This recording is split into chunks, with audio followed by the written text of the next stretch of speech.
হয়ে গেল। সমস্ত সাহাবারা আপনারা বলতে বসতে লেগেছে।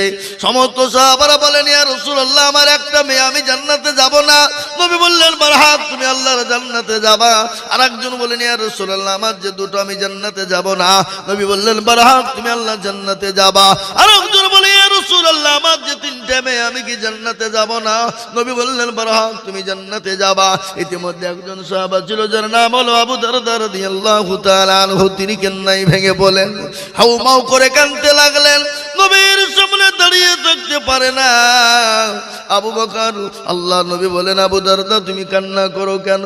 বলে, নবী গো, এক্ষুনি যে কোরআনে কারিমা আয়াতটা নাজিল হয়ে গেল গো নবী, আমি দাঁড়িয়ে থাকার মতন পরিস্থিতি নাই। নবী বলেন, ও আবু দারদা, তোমার ঘটনাটা আমাকে খুলে বলো। বলে, ইয়া রাসূলুল্লাহ, আমি যখন দলের লিডার ছিলাম, নেতা ছিলাম, আমি তখন কত মেয়েকে হত্যা করে দিয়েছি, কত মেয়েকে মেরে দিয়েছি। কিন্তু নবী গো, আমি যখন দলের নেতা ছিলাম, লিডার ছিলাম, আমার বিবির পেটে বাচ্চা ছিল। আমি যখন সিরিয়ায় ব্যবসায় চলে গেলাম, আমি আমার বিবিকে বললাম, বিবি রে,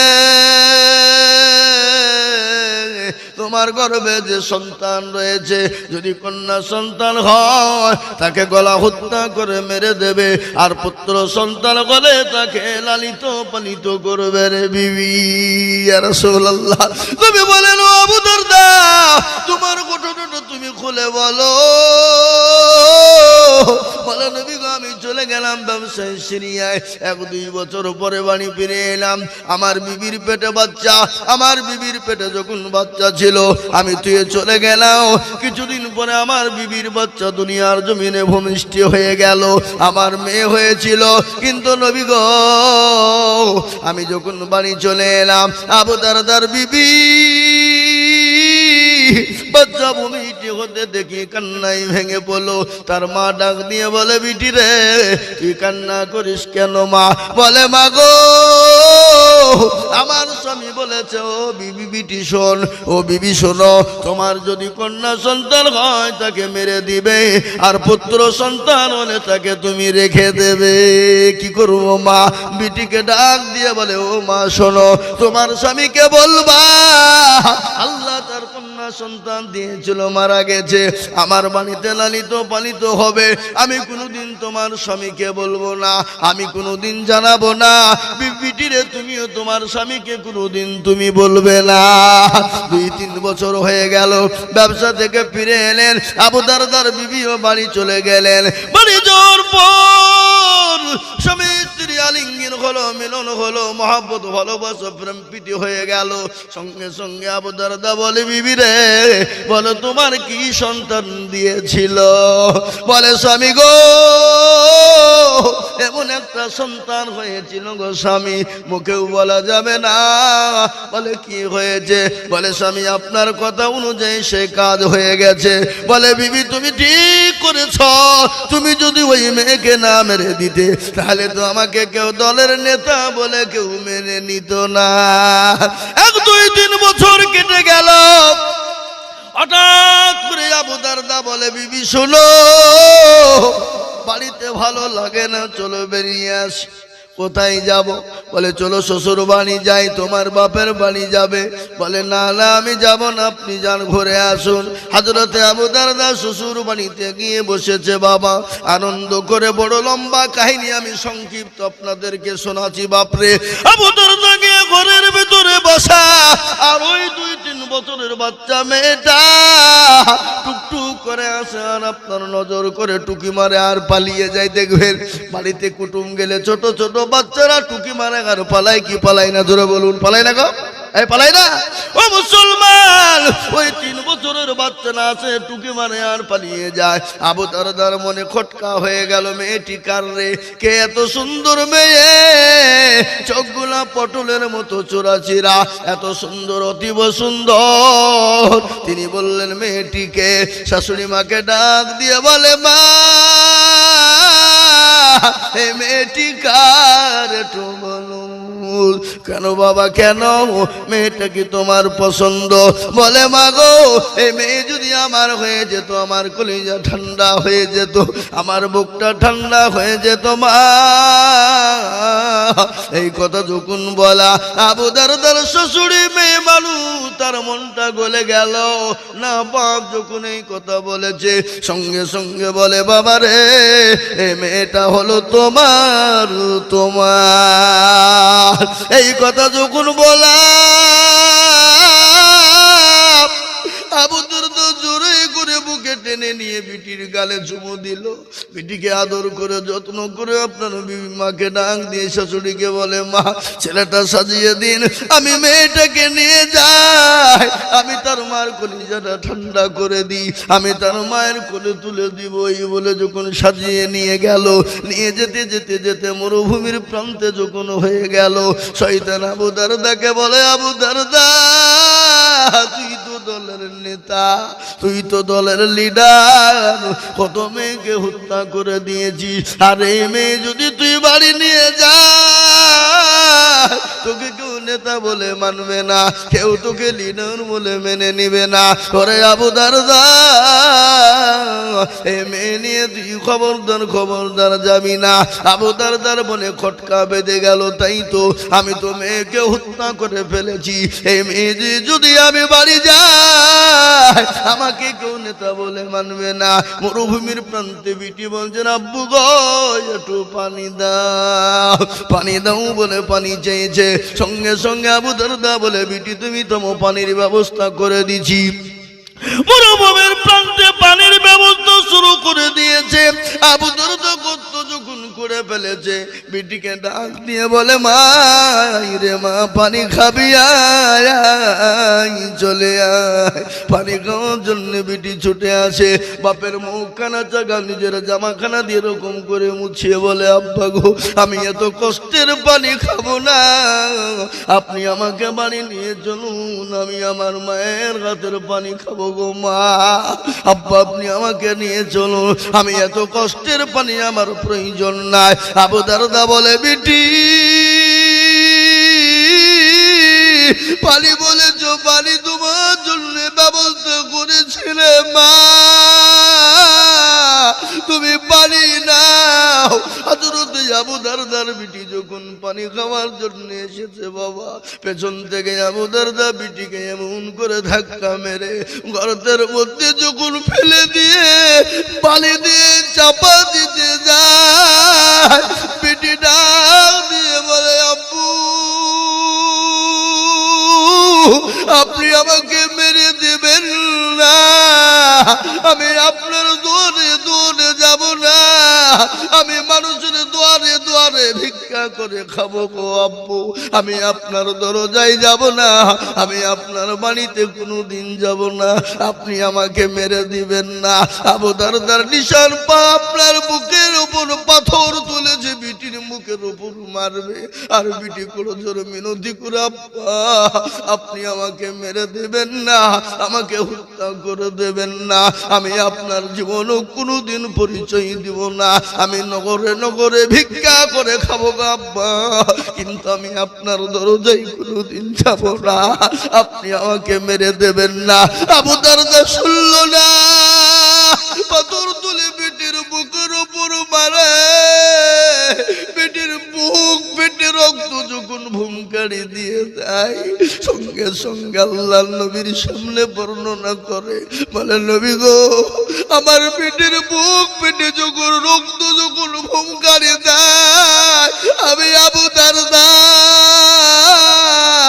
আমি রাত্রি বেলায় ঘুমাইতে পারি না, আমার মেয়ে আমাকে আব্বু আব্বু আব্বু আব্বু করে চিৎকার করে ডাকে। নবীর চোখের পানি গড় গড় গড় গড় গড় গড় করে ঝরে গেল।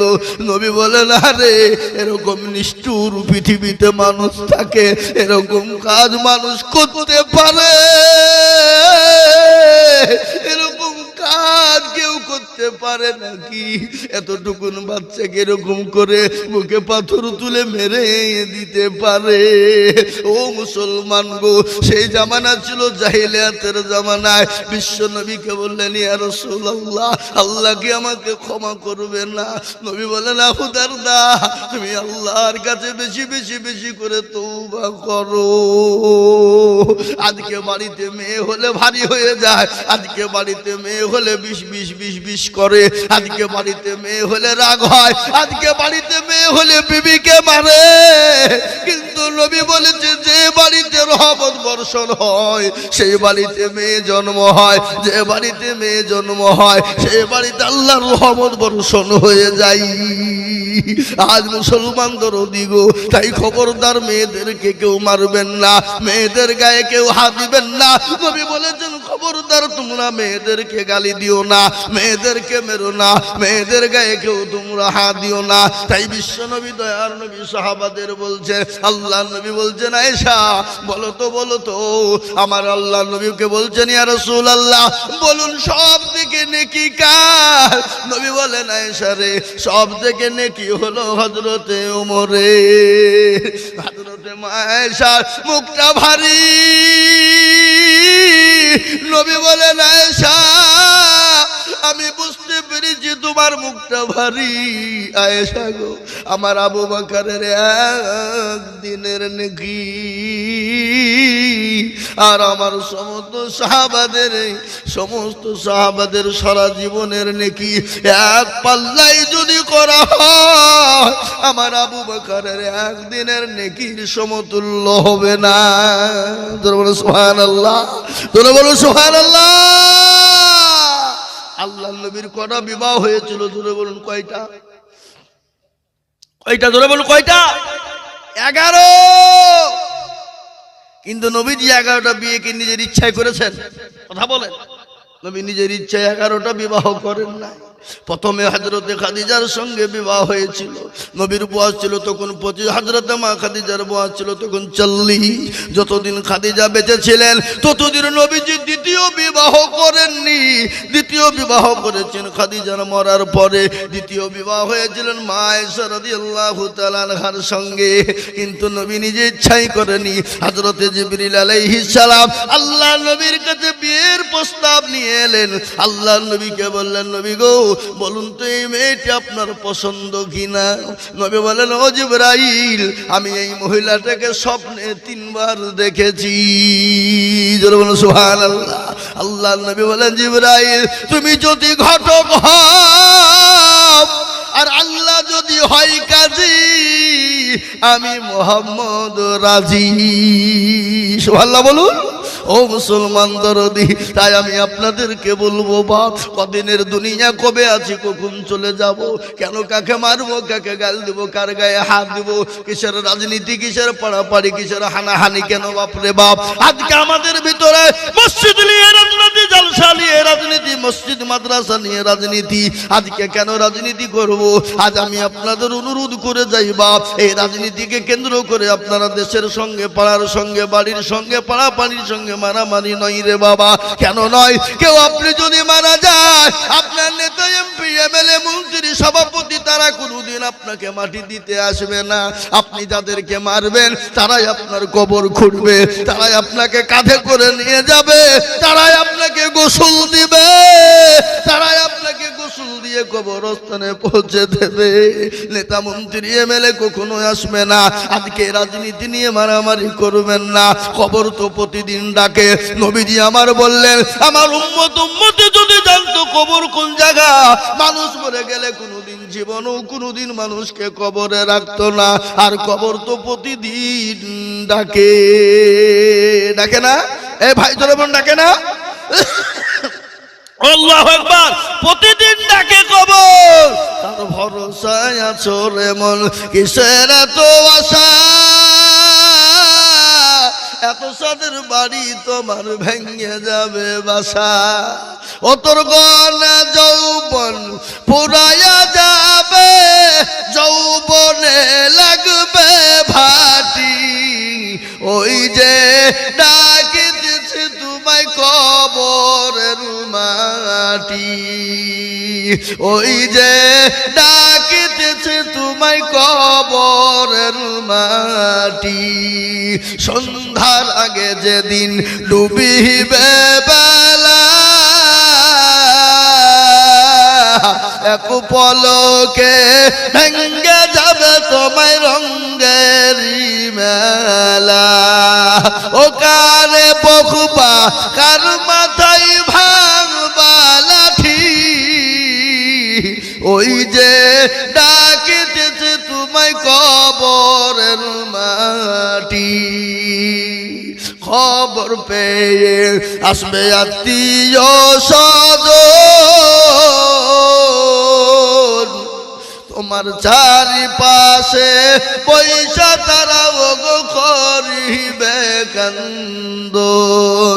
ও তোমায় সাজাইয়া দিবে মনের মতো কি সুন্দর পরিপাটি, ওই যে ডাকিতেছে তোমায় কবরের মাটি। কবর তো প্রতিদিন ডাকে, আর ওই কবরে অনেকের মা চলে গেছে, বাপ চলে গেছে, আপনাকেও চলে যেতে হবে, আমাকেও চলে যেতে হবে। ওই কবরে যাদের মা চলে গেছে, বাপ চলে গেছে, তা তো উপাকেরই নাই, তাকিয়ে দেখে। অনেকের ভাই চলে গেছে, অনেকের ছেলে মেয়ে বিবি বাচ্চা চলে গেছে। আজকে কবর বড় কঠিন। ওই কবরের ঘর তৈরি করার জন্যে, ওই কবরকে সুন্দর তৈরি করার জন্যে আমি আজকে আপনাদের ডুমরতলার মাটির মুসলমানদের কাছে একটু হাত পেতে দেবো রে বাবা। আজকে আমি আইজুল হক সারা পশ্চিম বাংলা নয়, আসাম, ত্রিপুরা, মেঘালয়, মণিপুর, উড়িষ্যা, বিহার, ঝাড়খণ্ড, পশ্চিম বাংলা, বাংলাদেশ পর্যন্ত আমি লাখ লাখ লাখ লাখ লাখ লাখ টাকা করে চাই আজকে গোরস্থানের উন্নতি কল্পে জালসা। আজ আমি আপনাদেরকে বলবো বা বহু টাকা বহু দিকে চলে যায়। এই ভাই, একটু বসেন বসেন, একজন উঠবেন না। বহু টাকা বহু দিকে চলে যায়, বেবি বাচ্চার পেছনে, ছেলে মেয়ের পেছনে চলে যায়। আজ গোরস্থানে অনেকের মা চলে গেছে, বাপ চলে গেছে, আমিও চলে যাব, আপনিও চলে যাবেন। কেউ দুনিয়ার জমিনে থাকবে না। নবী বলেছেন আউয়ালু মানাজিলা মানজিলুল কবর, তোমার সর্বপ্রথম ঘর হলো কবর। ওই ঘরকে তৈরি করার জন্য আমি আপনাদের কাছে একটু হাত পেতে দেব। আমি আজিজুল হক সারা পশ্চিম বাংলায় লাখ লাখ টাকা করে বলি। আজ আমি ডুমুরতলার মাটিতে লাখ লাখ টাকা করে বলবো না।